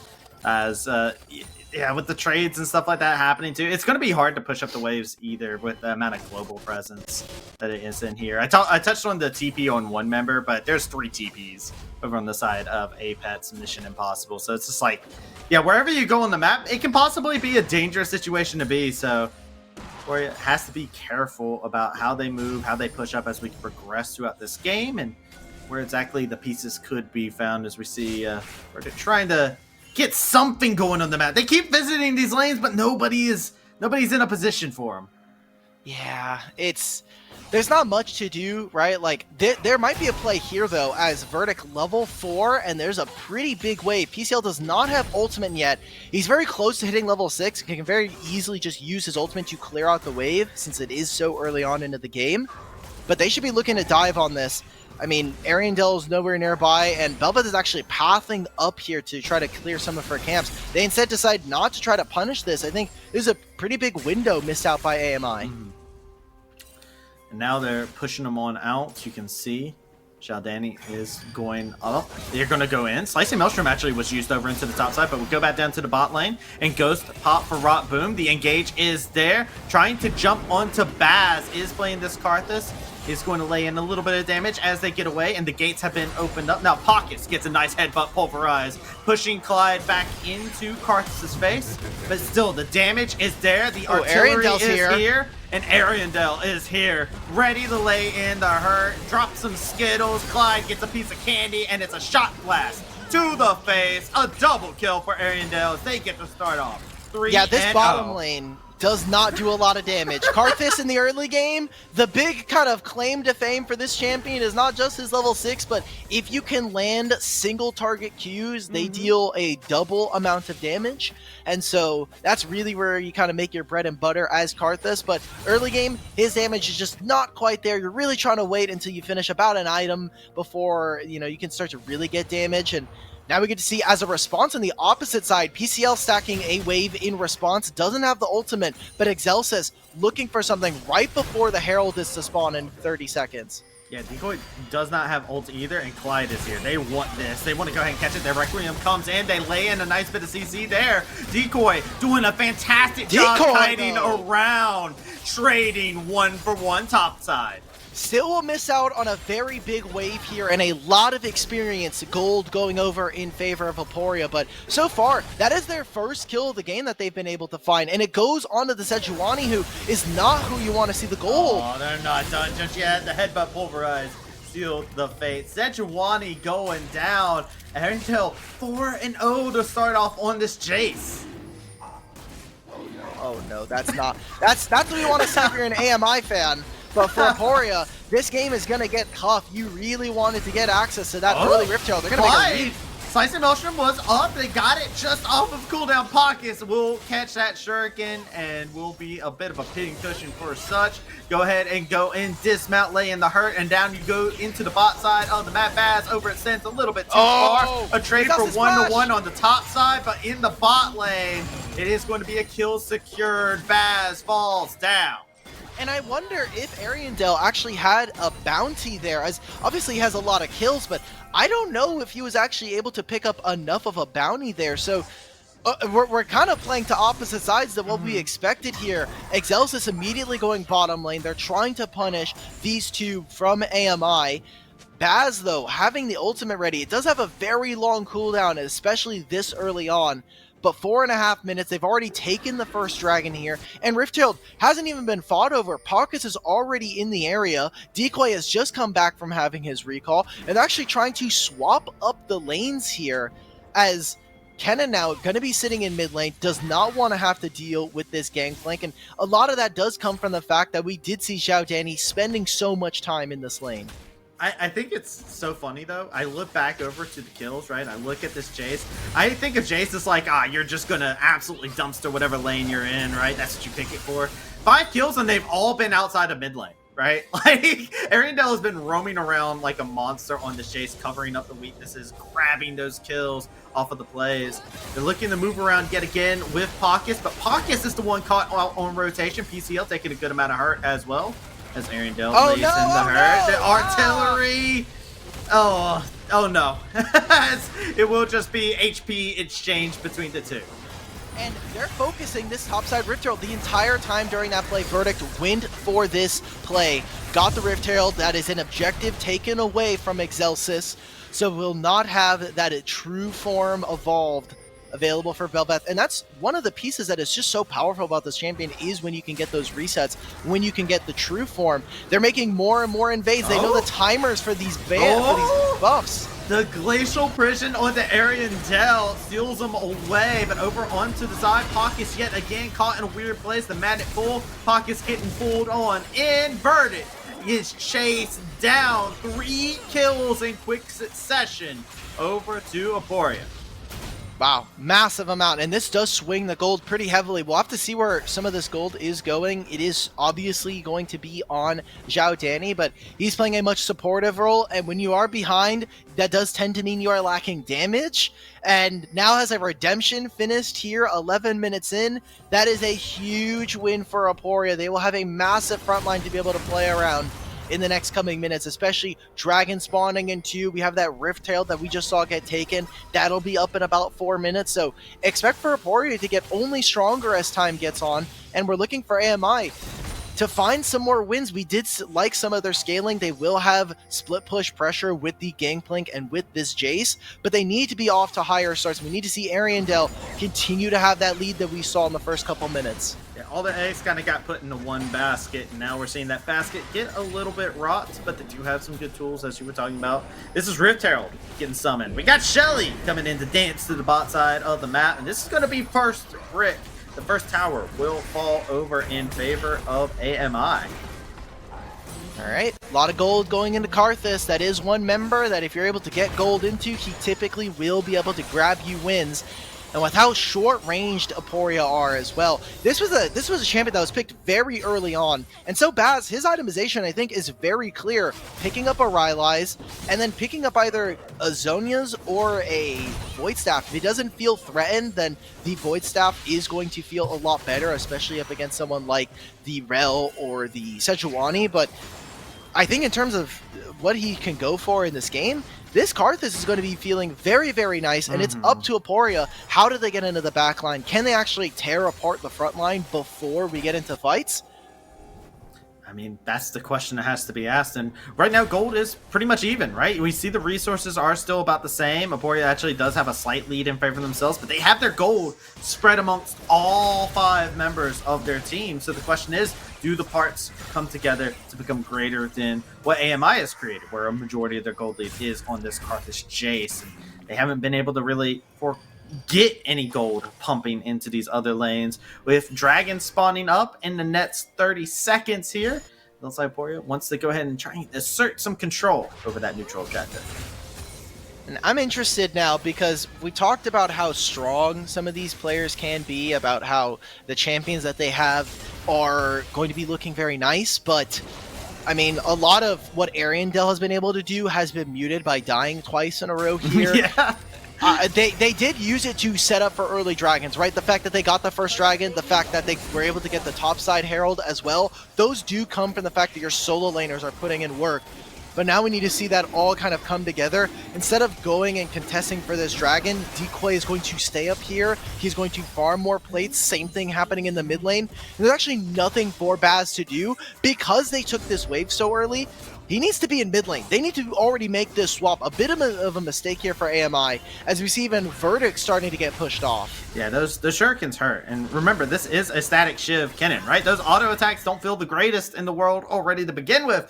And they're just piling on electricity, lightning, all that stuff is just sparking inside of this. So keeping our eyes peeled as now the map has kind of gone back to its same position. Got a little bit of gold influx that has gone on over, but it was a trade of a dragon for such.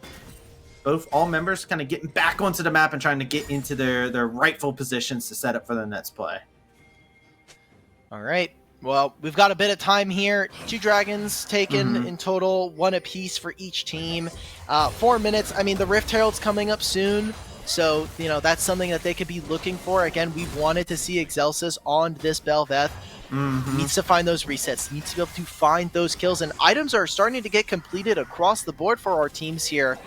AMI, they are no slouches. They can definitely feel comfortable, but they're going to need a lot more armor penetration. They're going to need to deal with... I don't know if this is the play. Wanted to flash and push in the Sejuani, but this is a Sejuani we're talking about. They're radiant. Yeah. There's nothing you are going to be able to do with it. All you got is a Dustblade, and guess what? Tanks, they're fine with you building that lethality. Okay, well, Ariandel just doesn't have flash now, and with Rift Herald coming in a minute, you want that versus a Rel, versus a Kennen. You want to make sure that you have those abilities. Most importantly here for me anyway, Paucus does have the exhaust, so that'll do very well to stopping PCL from ripping apart this team. But not only are lane allocations, I think, a little bit sloppy from AMI, I don't know what the point of that play was. Like, he doesn't have flash on Sejuani, so you're not trying to force out that. He already didn't have teleport, so maybe you're trying to force for a wave swap, but yeah, now we're here. Yeah, now Verdant is getting jumped upon. It's pounced upon. And Rotboom is just going to get this kill from over the wall. It's going to be nice. Get some coral for our boy here.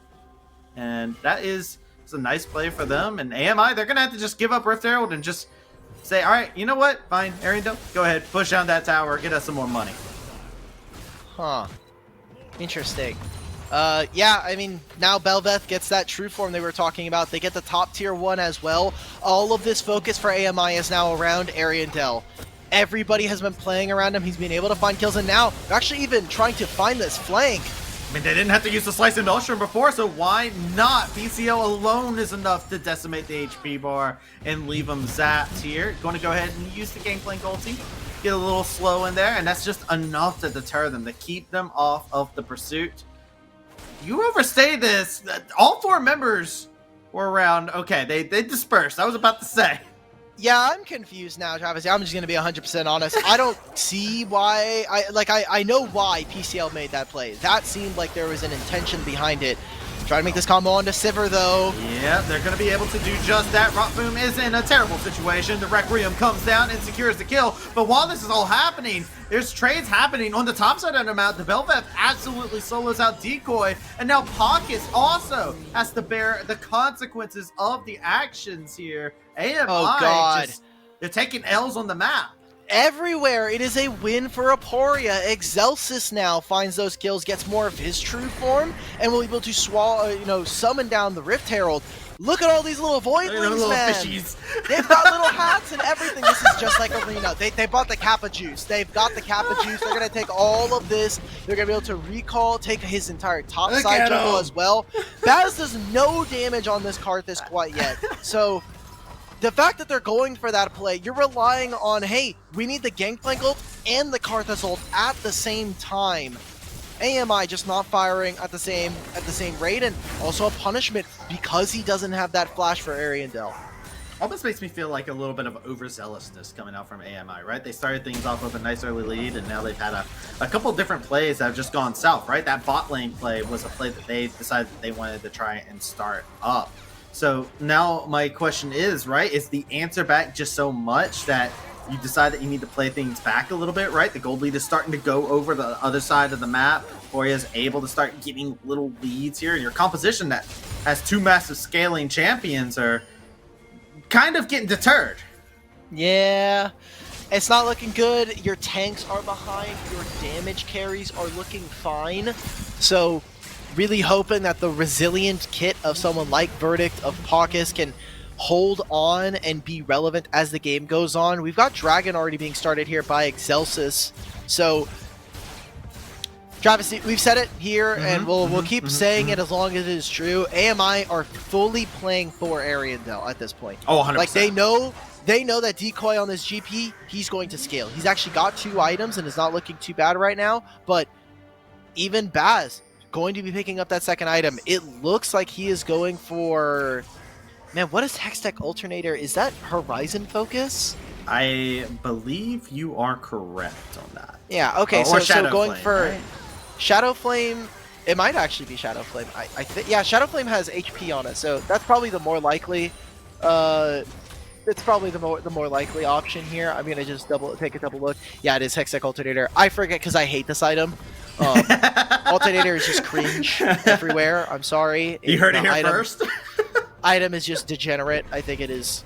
We just need to replace it. It feels just like we're too poor to have needlessly large rod, but we don't want to have a blasting wand at the same time. So like, It's needlessly large rod at home. yeah, basically, like it just doesn't. I almost never feel good building this item. I wish I could skip it in every single component. Finishing up the Shadow Flame. So now 2 items here for both Decoy and Baz. They're going to need to start to put in their weight because, hey, Ariandel's getting close to that Sorelda's Grudge. He will be powerful, but it's about how the rest of the team is actually able to make good on the poke. There's so many people on this team that actually can lower the HP bars with the Gangplank ultimate, with the Karthus, but like they need to actually finish off kills, and no one knows that they're starting. The pings are going out. Maokai will be able to check. Look at PCL on this flank, though. Yeah, Clyde just took a huge amount of damage, too. The Requiem is going to come in. This is going to be a lot of damage. Look on the back side, PCL going for the slicing Maelstrom, and it's just HP bars getting taken down a notch. Rock Boom is over here free hitting, laying in the hurt onto Baz, putting in those boomerang blades. Got a pizza delivery for him.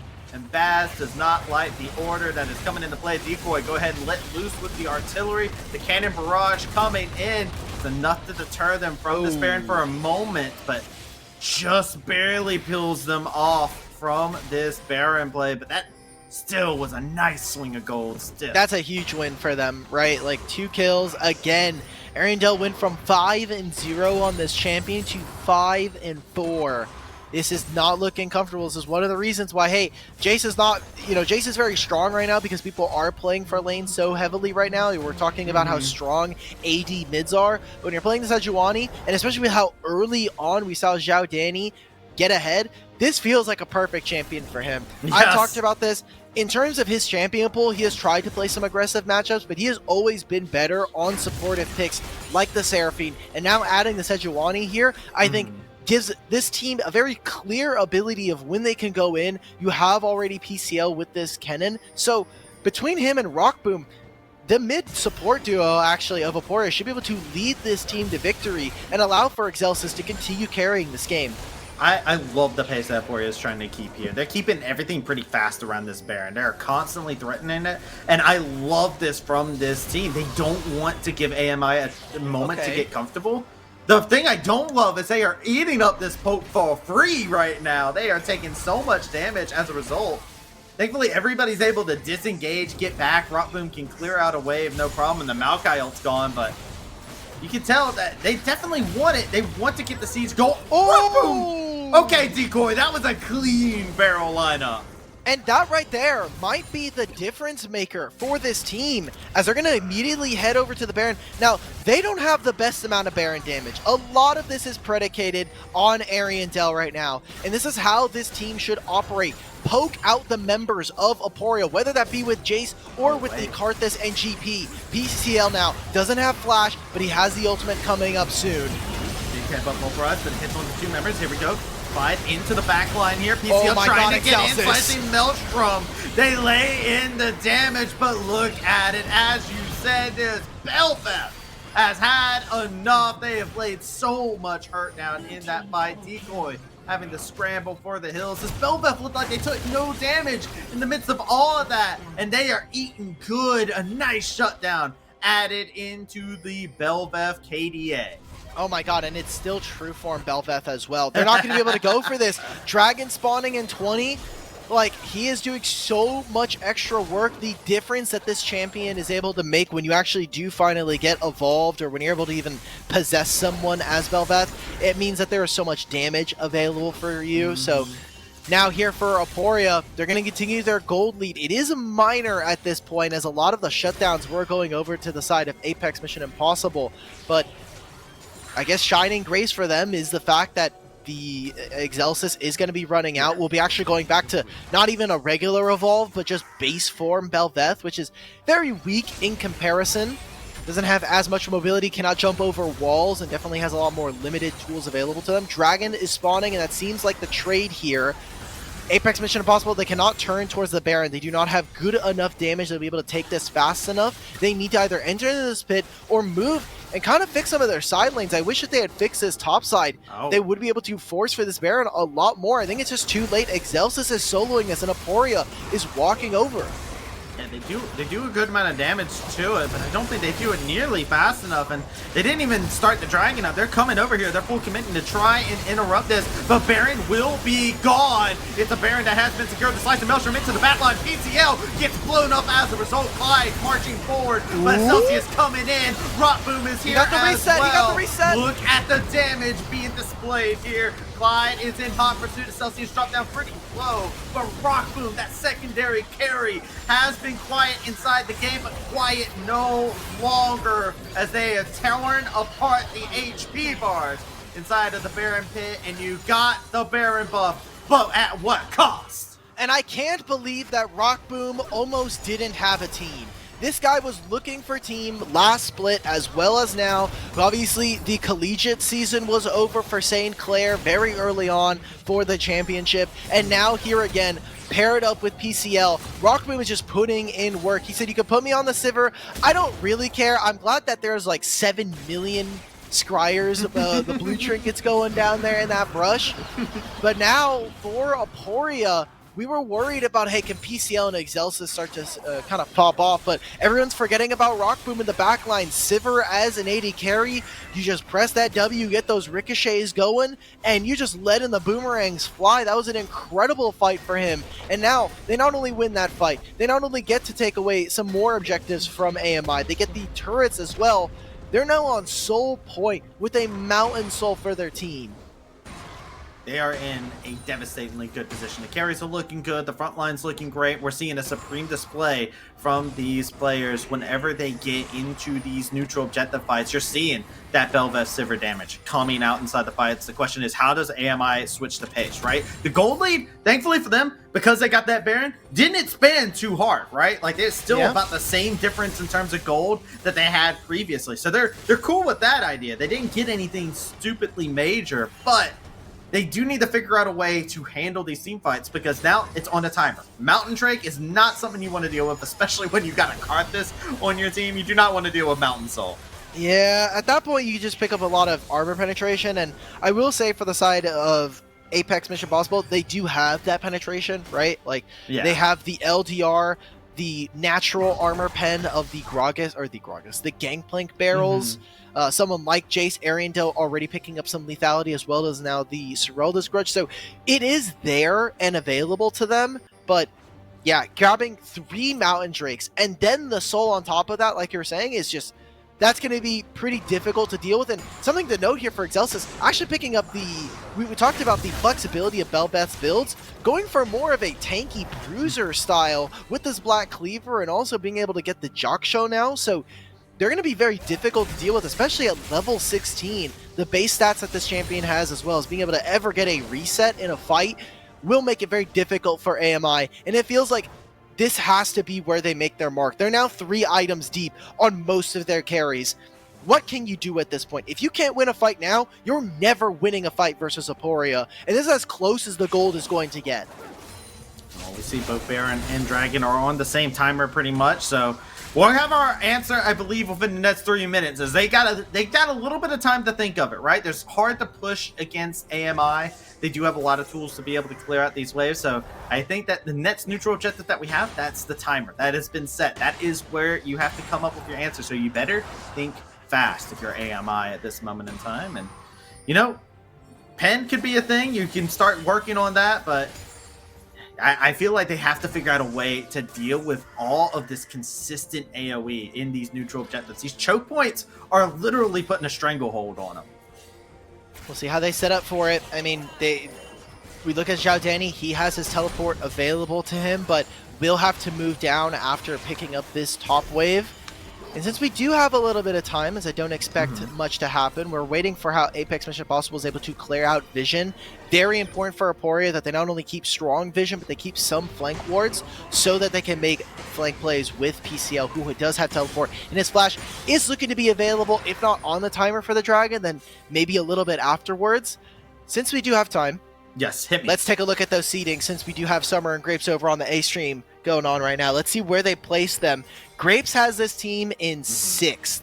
Okay? I think rightfully so. This was a team that definitely could have performed. We saw how well Rockboom and PCL did perform. Yeah. Clyde obviously made the group stage as well as actually top 8. So PCL gone though. That is massive here. He's not gonna be available in time.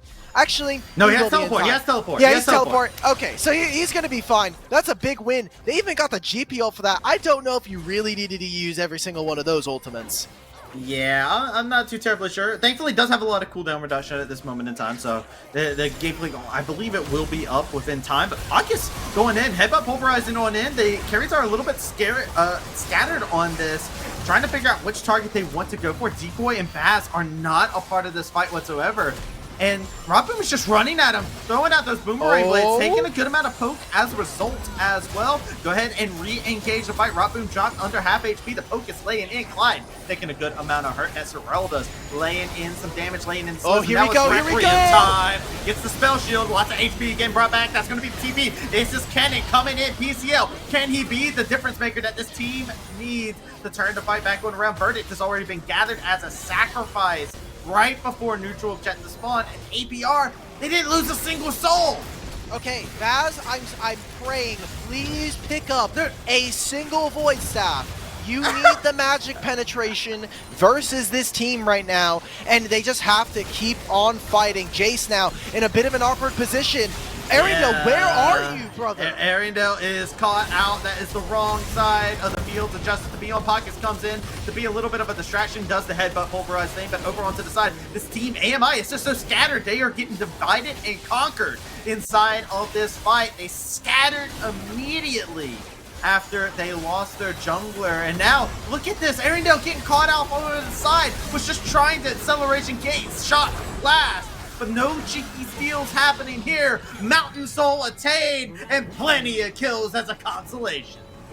What happened? AMI just got mind controlled there. Like, why are we standing there? Why are we trying to exit? Not as 4 members out of that play. It was a winning start for them. You saw how much damage Ariandel was able to do. But unfortunately, getting split off like that and still dying after using your flash, huge win for Aporia as they not only grab the Mountain Soul, but this should be their Baron. We have seen Maokai's be able to play aggressively before, and they're trying to mark out where is Maokai. They actually stop him from getting into this place. So yeah, Baron in an evolved form here for Excelsis, who is just getting tankier and tankier, has a stopwatch as well. They need to be able to whittle down. You do not win fights as AMI by just trying to come out with a huge haymaker swing 1 on frame 1. You need to chip away at Aporia and then eventually be able to finish them off, knock them over like dominoes. Just going way too fast, playing way too ahead of the actual win condition for yourself. Too fast, too fast, too furious, is as they say here. And now APR getting themselves a nice little bit of a gold lead finally after that little bit of an exchange. They are going to look to turn things around, take complete control over the map. And AMI, you're going to have to defensive up. You're going to have to try and turtle up. You're going to lose some towers here. You only have 1 inner tower still remaining at the side of AMI down there in the bot side of the map. But still, APR now with this Baron buff and Mountain Soul, I feel like they have all the confidence needed to just push the advantage forward and not give them time to whittle anybody's HPs. They've not only got Baron, but they've got Baron-empowered Velvet creeps. Just disgusting. Here comes the last fight of the game. Yeah, they go on in. They try to go for a sick flame, but Rockboom had the spell shield. Celsius tanks the rest of it. They're going to be able to get a nice shutdown. Sejuani actually got popped. PCL, though, comes over the wall like a hero. A comet streaking across the sky. PCL gives the team the stuns that are needed for the rest of them to catch on up to the fight. The carries are still alive and well. APR. It's Ariandel versus the world, but I don't think he's going to be able to deal with a world named APR. Unfortunately for Aporia, that's just it. Ariandel was supposed to be the big win condition for this team, especially early on, and unfortunately falls here. Yeah, that's just such a hard fight to win, especially with where your team is at. The gold lead, I think, isn't as big as it could be, and I do respect that out from Apex Mission Impossible for keeping it as even as it was. But Poria, they're going to move on to 2-0. That's the end of our first round here, or second round here. We still have a couple of games going on, but for the most part, that was now we're looking at some teams that are already ready to qualify for tomorrow. Yeah, I mean, if you're looking at that as like a little bit of a benchmark of like, yo, this team is looking kind of good going into tomorrow, right? 2-0, start off things. APR looks good. I really enjoy the build paths that they chose to go for, the strategy they had. I like the tankier build from Belveth in this situation too, because of all the AoE they had. Just making sure the Belveth could be as survivable as possible while everybody else is able to do their thing. Lots of AoE damage. Just really solid strategy. Hats off, like you said. I appreciate the fact that AMI was able to keep the gold lead at like 2K for the entire game. That's not an easy task to do. But it just felt like they weren't able to hit their stride, right? Ariandel got a lot of the early kills, but then they also had this huge bit of scaling. You saw a couple times where they wanted to do the strategy where they poked and then Requiem, boom, you all go down. And that was definitely interesting. There was definitely, I think, just a few too many mistakes coming out from AMI. Over chasing was one of them. Maybe a misidentification as to what their composition is actually able to do. I know a lot of people tend to get very like, oh my god, they've got Karthus, like Karthus hits boom and everyone just dies. And that is true. That is true. Typically, Karthus is able to use the ultimate, and it does mean that people can't actually walk into fights. And the best moments we saw from API or AMI were when they got poke damage down onto someone like Rock Boom and took them away from fights, took them away their ability to walk into certain zones. But now they have this roster. They're going on 2-0 APR. I think one of the big things that sold out for me is just, you know what? Hey, look, they can play multiple carries inside their composition. You had PCL was doing a great job over there in the top lane, and the Kennen was kind of like this quiet person that you didn't realize there was a Kennen in the game, and then all of a sudden there was a slicing maelstrom proto belting into the back line, and it's just like, there's the Kennen just decimating everybody. So I think that this team, with all the carries and the fact they're able to put around their pieces together, I mean, this is definitely a threat for a lot of these upper teams that are continue the projected trajectory of like, being that winning team going into game number 2. This is going to be a team that's going to be a threat for a lot of those upper seeded teams, I think. For sure, especially when we were looking at this team, like, they're 11th seed, but definitely feels like a team that could definitely reach above that weight limit. But even in this game, making I think a few uncharacteristic mistakes. You obviously have a bit of a smaller pool in the mid jungle right now, although I do love how aggressive Excelsis can be. He does tend to lack a little bit in terms of future planning and making sure that he is staying on top of the game and making sure that they are playing to their win conditions at all times. He can't get carried away with what's happening inside the game. And for Zhao Danny, what happens when we see him off of supportive picks? Now, there's only one game. We've only seen 2 games in total out of Aporia, and last game it was the Azir.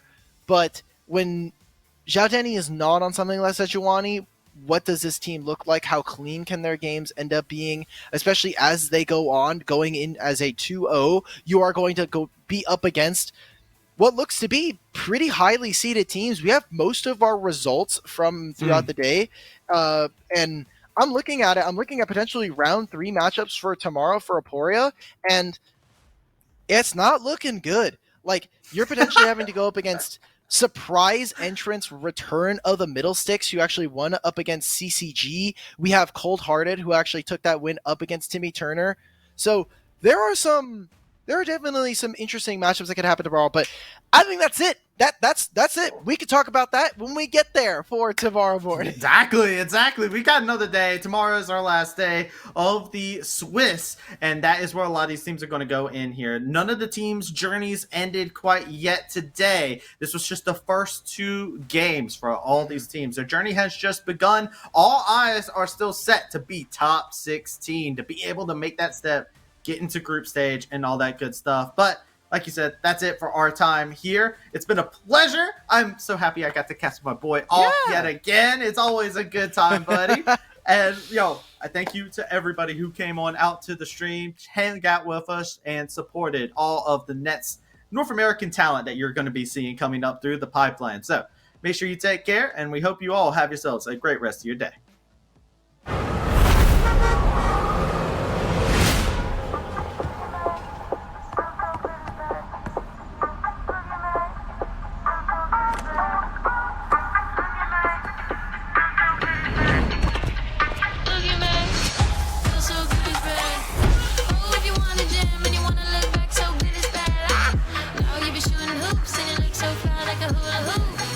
Girls are out of sight, never felt so good, now we get